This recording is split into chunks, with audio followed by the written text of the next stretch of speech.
Tinatanong mo din ba kung saan ba talaga yung mas malaki ang kita? In-stream ads or ads on Reels? Yan din yung isa sa mga tanong ko noong hindi pa ako na-monetize. Saan kaya mas malaki ang kita at mas mabilis ang kitaan?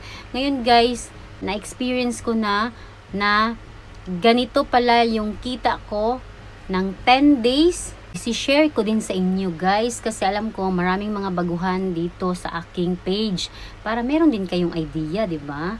So ang i-share ko guys is yung 10 days na kita muna, okay? Yung 10 days ko sa ads on Reels at yung 10 days ko sa in-stream ads.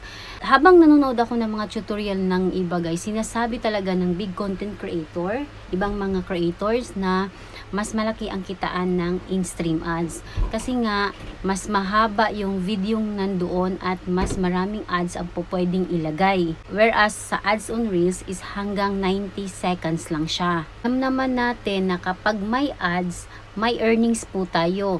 So kung walang nilagay na ads, wala tayong earnings. Ganun po yun. Papakita ko po sa inyo. Ito po yung 10 days ko sa ads on Reels. 59.04 po siya. At ang 10 days ko naman sa in-stream ad, 13.29. O diba, kung i-compare mo, bakit mas mataas palalo yung aking ads on Reels compared sa in-stream ads? So, nag-isip ako, talagang hinanap ko, bakit ganun? Bakit lahat ng mga content creator ay sinasabi na mas malaki ang in-stream ads?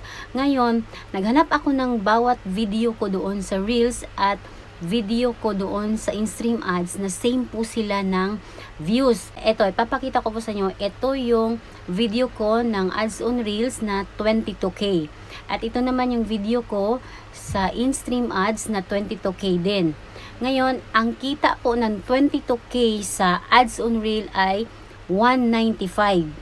Ang sa in-stream ads naman ay ito, 2.85. So, totoo nga siya guys na mas malaki talaga ang kita sa in-stream ads kaysa sa ads on Reels. Kasi chinek ko siya per upload ko or per video ko. Kasi kung sa total ko siya i-check, hindi ko siya talaga makita kung saan ba talaga mas malaki. So, nangyari pala yun guys, mas malaki yung kita ko sa ads on Reels sa buong 10 days kasi ang dami kong upload na Reels. Mas nag-a-upload ako ng Reels kaysa sa in-stream ads. Hindi pala ako araw-araw nag-a-upload ng in-stream ads, guys. Nag-a-upload ako every 2 days, every 3 days. Ganon yung upload ko sa in-stream ads kasi nga mahaba yung video. Mas madali kasing gawin ang ads on Reels. Kahit ilang segundo ka lang, 3 seconds, 5 seconds, 20 seconds, 15, pwede na. Malalagyan na siya ng ads. Mas madali siya kaysa in-stream ads kasi kailangan mo nang mahaba, at least 3 minutes video pataas para malagyan ka po ng ads. Okay? Ang lahat ay nakadepende po talaga sa inyo. Kung masipag ka pong mag-upload ng Reels, isabay mo din po yung in-stream ads para dalawa yung kita mo. Kasi kung ads on Reels lang, sa ads on Reels ka lang kikita, mas malaki talaga ang kitaan ng in-stream ads basta masipag ka pong mag-upload at habaan mo as long as saan kaya mo mag-upload ng mahabang video para maraming ads po ang ilalagay.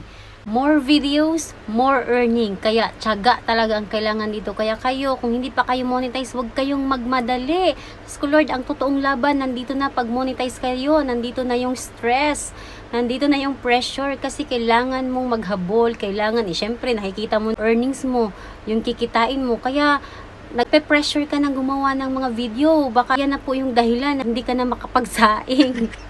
Diba? Kaya enjoy nyo lang muna habang hindi pa kayo monetize, kasi pag na-monetize kayo, huwag kayong magmadali, enjoy lang.